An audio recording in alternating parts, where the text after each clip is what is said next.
Good morning বন্ধুরা। দিদি good morning বলো সকলকে। আপনারা ভালো আছেন? আমরা খুবই ভালো আছি। আপনারা সবাই ভালো আছেন তো? আমরা বেশ ভালো আছি। সকালটা অনেক আগে হয়েছে, ভোর 4:57 আজকে আমার সকাল হয়েছে। 6:30 থেকে আজকে রিভিউ সেশন ছিল। এতক্ষণ সেশনে থাকার পরে আমি কি করতে গিয়েছিলাম দেখাই। এই দেখুন এখানে চিকেন, ঠিক আছে, এটা চিকেন ব্রেস্ট পিসেস আনা হয়েছে, প্রায় 1 কিলো চিকেন ব্রেস্ট পিসেস আছে। এখান থেকে হাড়গুলো চর্বিগুলো সব বাদ দিয়ে দিয়েছে, আর আগেরও একটু মাংস ছিল, ওটাকে বার করে ভালো করে ধোয়া হচ্ছে। আচ্ছা, আপনাদের একটা জিনিস দেখাই। আপনারা বাড়িতে যারা মাছ মাংস সব কিছু নিয়ে আসেন, কিন্তু যতই ধর না কেন মাংস থেকে ঠিক লাল জল বেরোতে থাকে, তাদের জন্য কি উপায় আমরা মাংস ধুই সেটা দেখাই। মাংসটাকে প্রথমে 2-3 বার পরিষ্কার করে ধুয়ে নিয়েছি। এবারে এর মধ্যে দেওয়া হচ্ছে একটু আটার গুঁড়ো, ঠিক আছে। এই আটার গুঁড়োটাকে খুব সুন্দর করে মাংসর সাথে মাখাবো, বেশ ডোলে ডোলে মাখাতে হবে। দিদি ওটাকে রেখে তুমি ফোনটা ধরো, তাহলে আমি বন্ধুদের ভালো দেখাতে পারবো। তুমি এই দিকে ক্যামেরাটাকে করে ধরো সাবধানে, ঠিক আছে। দিদি নিউ কামার, ঠিক আছে, ওর জন্য দেখুন ভালো করে মাখিয়ে নিচ্ছি। মাখানোর পরে এই যে পরিষ্কার করে আটাটাকে দিয়ে ভালো করে মাখালাম না, এর ফলে এটা একদম এর গায়ের মধ্যে যত নোংরা থাকলো সব বেরিয়ে যাবে। দেখুন এবার ধুচ্ছি, আর এখান থেকে এক ফোঁটাও আপনারা কখনোই মাংসর গা থেকে রক্ত বেরোবে না। একদম পরিষ্কার করে মাংস ধোয়া হচ্ছে। এটা আজকে কাবাব বানানো হবে। এবার যতক্ষণ না এই সাদা জলটা পরিষ্কার হয়ে বেরোয়, ততক্ষণ পর্যন্ত আপনারা মাংসটাকে ভালো করে ধুতে থাকবেন। ধুয়ে একটা ঝুড়িতে রেখে দেবেন, তাহলে সুন্দর করে পরিষ্কার হয়ে যাবে। আমি একদম ধুয়ে ধায়ে নিয়ে রেডি করে আসছি, আপনাদের দেখাবো। দেখুন মাংসটা একদম পরিষ্কার, একটুও যদি গা দিয়ে একটুও জল বেরিয়ে আসে তো সেই জলটাও সাদা দুধের মতো বেরোবে, মানে একদম ট্রান্সপারেন্ট জল বেরোবে। আপনারা এরকম করে কিন্তু বাড়িতে মাংস ধুতে পারেন। মাংসটাকে ম্যারিনেট করার জন্য না একদম প্রথমে আমি কি করেছি দেখুন, এই যে দইটাকে পুরো জল ঝরিয়ে নিয়েছি, এই যে এখানে জল ঝরিয়েছি। দইয়ের সাথে পেঁয়াজ বাটা, এই যে এই কোণে আছে আদা বাটা, আর এখানে আছে রসুন বাটা, এই সবগুলোরও জল ঝরাতে দিয়েছি, কারণ বাটার সময় বেশ খানিকটা জল থাকে, তো ওই জলটাকে পুরো ঝরিয়ে নিতে হবে। আর এটা যেহেতু প্যাকেটের ডবল টোন দুধের দই, তার জন্য দইটা একটু জল জল ভাবটা বেশিই থাকে। আমি এই জন্য খুব ভালো করে এখনও পর্যন্ত নিচে একটা প্লেট রেখে এখনও জল পড়ে যাচ্ছে, প্রায় আধ ঘন্টা ধরে আমি জল ঝরিয়ে যাচ্ছি। এটা কিন্তু ফার্স্ট ম্যারিনেশনের ফার্স্টেই এটা করতে হবে, যে আগে ভালো করে জল ঝরিয়ে নিতে হবে মশলা এবং দই থেকে। আচ্ছা, এর মধ্যে আছে ধনেপাতা আর কাঁচা লঙ্কা। দেখুন কিন্তু দিদি জল ছাড়া ঘোরাতে গিয়ে দেখছে হচ্ছে না, তাই আমি এই যে জল ঝরানো টক দই পেঁয়াজ আদা রসুনটা আছে, এইটাই আমি এর মধ্যে দিয়ে দিচ্ছি। পুরো একদম দিদি পেস্ট করে নিয়ে চলে আসবে। তো এটাকে দিদি খুব ভালো করে ঘুরিয়ে নিয়ে আসুক, একদম মানে খুব সুন্দর হয়ে যাবে। এবারে কি কি দিচ্ছি দেখুন, এই যে দেখালাম ধনে পাতা কাঁচা লঙ্কা দই পেঁয়াজ আদা রসুন সমস্ত বাটাটা পুরোটাই দিয়ে দেবো। দেখুন কতটা ঘন ঘন পেস্ট হয়েছে, কিন্তু কতটা স্মুথ পেস্ট হয়েছে। এটা যদি খুব স্মুথ হয় পেস্টটা, তবে জিনিসটা খুব টেস্টি হবে। আচ্ছা, দিয়ে দেব একখানা গোটা লেবুর রস,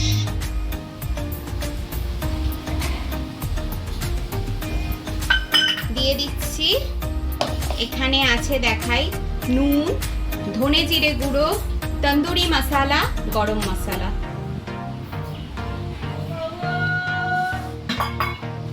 আর 2খানা এগ হোয়াইট, ঠিক আছে। কুসুমটা একটু তুলতে গিয়ে মিশে গিয়েছিল, এগ হোয়াইট 2খানা, তো পুরো দিয়ে দিলাম। আপনারা দরকার পড়লে, যেহেতু আমি অয়েল ফ্রি খাবো আর আমি করবো বানাবো, আর যেহেতু আমি ডিমের কুসুমটাকে অ্যাভয়েড করি, ঠিক আছে, তো ওর জন্যই আমি এগ হোয়াইট দিলাম। আপনারা দরকার পড়লে একখানা ডিমের গোটাই দিতে পারেন। তো এটাকে খুব সুন্দর করে ম্যারিনেশন করে আমি প্রায় 5 ঘন্টার জন্য ফ্রিজে ঢুকিয়ে দেবো।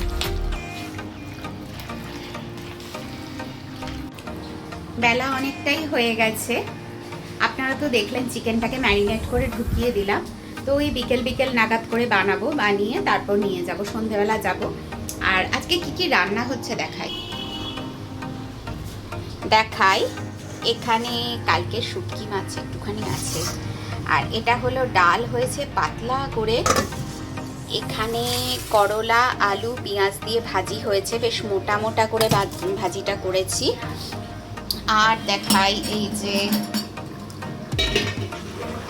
এখানে আলু পটল চিংড়ি মাছ দিয়ে কষা কষা তরকারি হবে। হ্যাঁ, এত সুন্দর গন্ধ বেরোচ্ছে, কারণ ধনেপাতা যে বাটা হয়েছিল সেই মিক্সির বোলটা ধুয়ে আমি জলটা দিয়েছি। একটা সুন্দর অপূর্ব একটা ধনেপাতার গন্ধ বেরোচ্ছে, চিংড়ি মাছের গন্ধ, সব মিলিয়ে মিশিয়ে একাকার হয়ে গেছে। যাই হোক, আজ দুপুরে আমি লাঞ্চ করব, কিন্তু আচ্ছা দেখাই, মাছ বার করে রেখেছি। মাছটা হয় ভাজা হবে, না হলে প্লেন ঝাল হবে, একদম ভাজা ছাড়া শুকনো শুকনো ঝাল হবে। এই হলো আজকে আমাদের রান্না বান্না। আপনারা দেখলেনই যে মশলা মাখিয়ে ম্যারিনেট করে প্রায় 5-6 ঘন্টার মতো রেখেছিলাম। এবার এর মধ্যে আমি একটু ময়দা দিচ্ছি, ঠিক আছে? ময়দা দিলে বাইন্ডিংটা খুব সুন্দর আসে। আপনারা ইচ্ছা করলে ছাতুও দিতে পারেন, ইচ্ছা করলে আপনারা বেসন ভেজেও দিতে পারেন, তবে ময়দা দিলে না একদম অন্যরকম বাইন্ডিংস আসে। এবার এগুলোকে কাবাবের মতো করে কাবাব বানানোর জন্য আমি এরকম একটা জাল নিয়ে নিয়েছি। এই জালটা করেই আমি বানাবো। প্রথমে একটু তেল ব্রাশ করে নিয়েছিলাম এর মধ্যে, ঠিক আছে? আপনারা দেখছেন পুরো অয়েল ফ্রি হচ্ছে, কিন্তু আমি একটু তেল শুধু ওপর থেকে ব্রাশ করে নিয়েছি যাতে আটকে না যায়। এবারে এক এক করে বসিয়ে দিচ্ছি।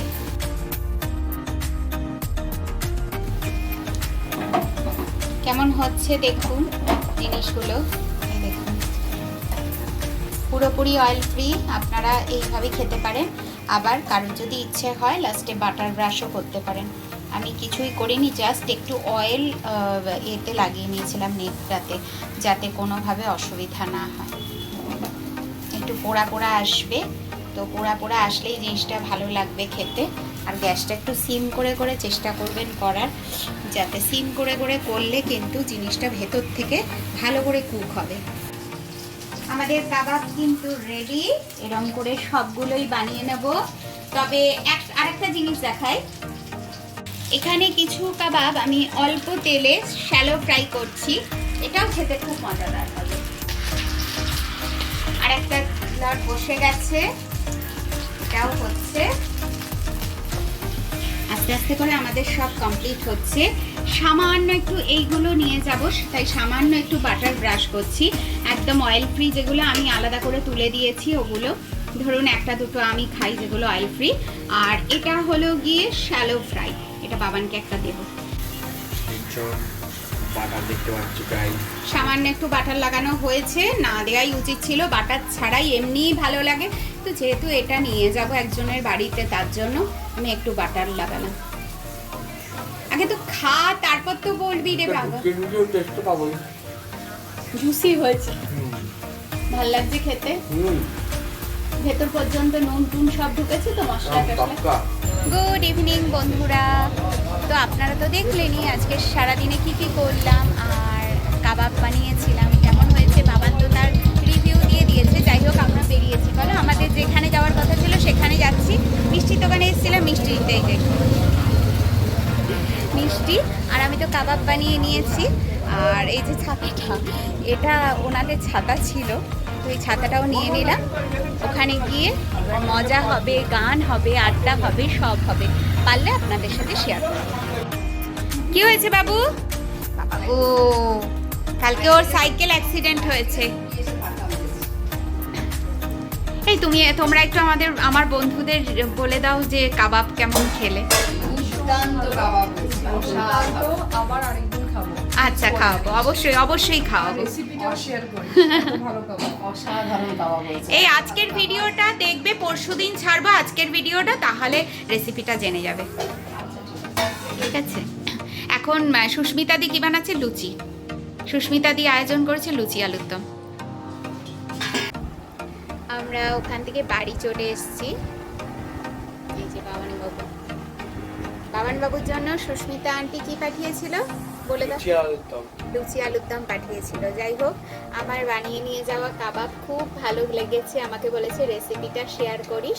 অবশ্য করি এই রেসিপিটা মানে আজকে রবিবার, সোম মঙ্গলবার অবশ্য করেই যাচ্ছে, আপনারাও দেখবেন। তো আজকে ঝড় উঠছে, অলরেডি কলকাতায় ঝড় উঠে গেছে, কারণ এইমাত্র আমার এক ডাউনলাইনের সাথে আমার কথা হচ্ছিল। সে এখন শ্বশুরবাড়িতে গড়িয়াতে আছে। সে এই 10-15 মিনিট আগে কথা হচ্ছিল, তখনই মানে প্রচণ্ড জোরে ঝড় উঠেছে আমাকে বলল। আর এই যে আমাদের এদিকেও ঝড় অলরেডি শুরু হয়ে গেছে। ওই বাইরে প্রচণ্ড দেখুন দেখুন গাছের পাতাগুলো কিভাবে নড়ছে, দুমদাম করে দরজা পড়ছে। ঠিক আছে, দরজার খিল মানে সরে গিয়েও জোর জোর করে হচ্ছে। আর সুস্মিতাদির বাড়িতে কি খেয়েছিল? লুচি আলুর দম। ঠিক আছে, ও অত লুচি আলুর দম ভালোবাসে না, কিন্তু খেয়েছে। তারপরে বাড়িতে একটু ভাত খাচ্ছে। ভাত মুড়ি ছাড়া তো থাকতে পারে না, কষ্ট হয় ওর, একটু ভাত খাচ্ছে। একদিন ভাত মুড়ি চ্যালেঞ্জ করে দেখানো হবে। ভাত মুড়ি না খেয়ে খাওয়ার চ্যালেঞ্জ 10 দিন। থাকতে পারবে তুমি ভাত মুড়ি না খেয়ে রাজা? মিস্টার বিস ছাপিয়ে যাবো। কদিন থাকতে পারবে তুমি বলো? চ্যালেঞ্জ করে 10 দিন কাটানো করে রাখলাম। 1 মাস কাটাবে? ভাত মুড়ি না খেয়ে কাটতে দেবো। চ্যালেঞ্জ কর 1 মাস। 1 মাস কাটিয়ে দেবো। ভাত মুড়ি না খেয়ে হ্যাঁ, লুচি খাওয়াবো। হ্যাঁ লুচি রুটি পরোটা। হ্যাঁ। বাবা তুমি পাগল হয়ে যাবে রাজা। খুব বাজি। এক বাজি বুঝি হয় না। বাজি না তোমার চ্যালেঞ্জ, ঠিক আছে, কিন্তু তুমি একদিন কেন? চ্যালেঞ্জ কমপ্লিট করতে পারো, ভিউয়ার্সরা 1k লাইক করে দেবে। बहुत तेज हो रहा है बहुत तेज हो रहा है ভিডিওতে। তুমি পারবে ভাত মুড়ি একদম বাদ দিয়ে 1 মাস থাকতে? তাহলে ফুল ভিডিও করা হবে। কখনোই পারবে না। পারবে? হুম, 1k লাইকস এর চ্যালেঞ্জ। মোটেই না। রাজা বাবু কোনোদিনই পারবে না, ভাত মুড়ি ছাড়া থাকতেও পারবেই না। ও যেখানেই যাক না কেন, ও যাই খেয়ে আসুক, ও জন্মদিন বাড়িতে, আমাদের পরিচিত একজনের জন্মদিন বাড়িতে, দেখো কাবাবটাকে খাচ্ছে, দেখো কেমন করে। আমাদের পরিচিত একজনের জন্মদিন বাড়িতে গিয়েছিল একটা বোনের, তো তার বাড়িতে গিয়ে তাদের লুচি মাংস করেছে। রাজা কি হয়েছিল গল্পটা বলো ভিউয়ার্সদের। লুচি মাংস করেছিল। লুচি মাংসটা খাইনি, খেয়েছিলাম তোমরা লুচি খেয়েছিলাম, তারপর মুড়ি বাবা বার করে দিয়েছিলাম। না তুমি আবার বলেছো যে আমাকে না একটু মুড়ি দিয়ে, আমি মুড়ি দিয়ে মাংস দিয়ে খাবো। তো আজকের গল্পটা এই পর্যন্তই থাকুক। আচ্ছা আমি বলছি 1 মাসের যদি চ্যালেঞ্জটা আমি কমপ্লিট করতে পারে, আপনাদেরকে আমি রিকোয়েস্ট করছি 1k লাইক করে তুলতে হবে আমাদের সেই ভিডিওটাকে। ओ भाई मारो मुझे मारो मारो मुझे मारो मारो মিস্টার যাই বিস হোক। ছাপিয়ে যাবো। আচ্ছা পিছন দিকটা দেখুন, কালকে কিন্তু সব গুছিয়েছি, আজকে আবার কেচে কুচে এসছে, এগুলো সব ইস্ত্রিতে যাবে। তো আজকের গল্প এখানেই শেষ করছি বন্ধুরা। আজকে সারা দিনের ভিডিও যদি ভালো লাগে, অবশ্য করে কাবাবের ভিডিও যদি আপনাদের ভালো লাগে, আমি বলছি প্রতিদিনই একটা না একটা অয়েল ফ্রি খাবার দেখাবো। তবে বাবানের জন্য বাধ্য হয়ে একটু বাটার লাস্টে দিতে হয়েছিল, ও জোর করছিল দাও মাম্মাম দাও মাম্মাম দাও, তার জন্যই দিয়েছি। না হলে কিন্তু পুরোপুরি অয়েল ফ্রি, বাটার ফ্রি, ঘি ফ্রি ছিল ওই প্রসেসিংটা। দারুণ টেস্টি একটা রেসিপি, আপনারা বাড়িতে ট্রাই করতে পারেন। তো বন্ধুরা যদি ভালো লাগে অবশ্য করে লাইক করবেন, কমেন্ট করবেন, আর আমার চ্যানেলটা সাবস্ক্রাইব করে আমার পাশে থাকবেন। ভালো থাকবেন বন্ধুরা, সুস্থ থাকবেন, রিঙ্কি লাইফস্টাইলের সাথে থাকবেন, আর হ্যাঁ অলওয়েজ পজিটিভ থাকবেন। টাটা।